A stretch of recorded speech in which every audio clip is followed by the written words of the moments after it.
বসুন্ধৰা.assam.nic এই পোৰ্টেলৰ জৰিয়তে ভূমি সম্পৰ্কীয় ওজৰ আপত্তিবোৰ বিশেষকৈ যিখিনি সচৰাচৰ ৰেভিনিউ ডিপাৰ্টমেণ্টত চাৰ্কুল অফিচত কাম সম্পন্ন হ'ব লাগে তাৰ বিষয়ে ৰাইজে এই পোৰ্টেলৰ জৰিয়তে আবেদন কৰিব। কেইটামান কাম আমি হাতত লৈছোঁ যে উত্তৰাধিকাৰী স্বত্বে নামভৰ্তি, দেউতাকৰ মাটি আজিও ল'ৰা ছোৱালীৰ নামলৈ অহা নাই। এই কামটো পোৰ্টেলত ৰাইজে আবেদন কৰিলে আমি মিছন বসুন্ধৰাৰ সময়তে নিষ্পত্তি কৰিম। দলিল সূত্ৰে নামজাৰি, অৰ্থাৎ মই কাৰোবাৰ মাটি কিনিছোঁ, মোৰ ৰেজিষ্ট্ৰেশ্যন হৈ গৈছে কিন্তু নামজাৰি হোৱা নাই। মিছন বসুন্ধৰা পোৰ্টেলত আমি আবেদন কৰিলে এই কামখিনিও ৰাইজে চৰকাৰৰ জৰিয়তে এই কামখিনিও সমাধান কৰিব পাৰিব। বিবাদবিহীন বটোৱাৰা, মোৰ দেউতাৰ মাটি ল'ৰা ছোৱালীকেইটাৰ মাজত ভাগ বতৰা হ'ব লাগে, আমাৰ মাজত কোনো কাজিয়া পেচালো নাই। এই বটোৱাৰাৰ কামো আমি মিছন বসুন্ধৰাৰ সময়ত আমি কৰি দিম।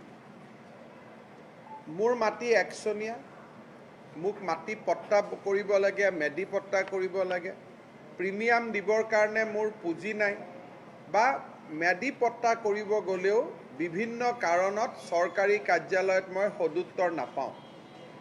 এই মিছন বসুন্ধৰাৰ সময়ত একচনীয়া মাটিবোৰ মেডি পট্টালৈ ৰূপান্তৰ কৰা হ'ব আৰু গাঁও অঞ্চলত এই ব্যৱস্থা বিনামূলীয়াকৈ কৰা হ'ব। কোনো ধৰণৰ প্ৰিমিয়াম ৰাইজে দিব নালাগে। গাঁৱৰ ক্ষেত্ৰত মাটিৰ শ্ৰেণী পৰিৱৰ্তন, কাৰোবাৰ মাটি হয়তো ইণ্ডাষ্ট্ৰী হৈ আছে, হ'ব লাগিছিল এগ্ৰিকালচাৰ হৈ আছে, হয়তো আন কিবা ক্লাছিফিকেশ্যন হৈ আছে।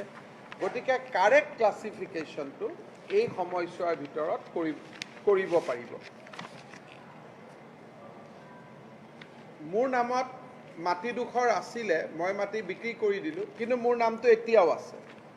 গতিকে দখল স্বত্ব নথকা মোৰ নাম কিবা কাৰণত যদি লেণ্ড ৰেকৰ্ডত সোমাই আছে, এই সময়ছোৱাত নামখিনি উলিয়াই দিব পাৰিব।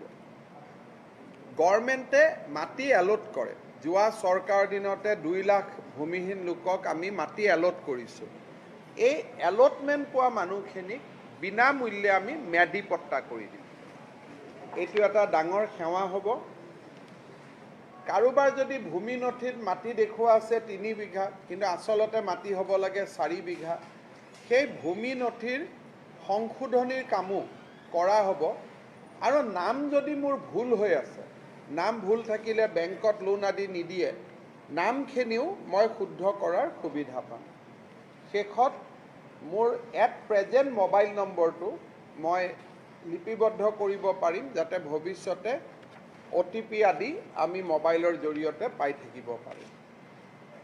এই কামখিনি হ'ব আমাৰ ৰাইজক বহুদিনে বন্ধ হৈ থকা যিখিনি ভূমিৰ লগত জড়িত সেৱা, এইখিনি আমি মিছন বসুন্ধৰাৰ সময়ত আমি উপলব্ধ কৰিম। এই কামখিনিৰ আবেদন আমি অহা 2 মাহ আমি গ্ৰহণ কৰিম। আৰু এই চৰকাৰখনে যেতিয়া 1 বছৰ সম্পূৰ্ণ কৰিব, অৰ্থাৎ অহা বছৰ 10 মে'ৰ সময়লৈকে এই গোটেই কামখিনি আমি তেওঁলোকক সমাধান কৰি দিম।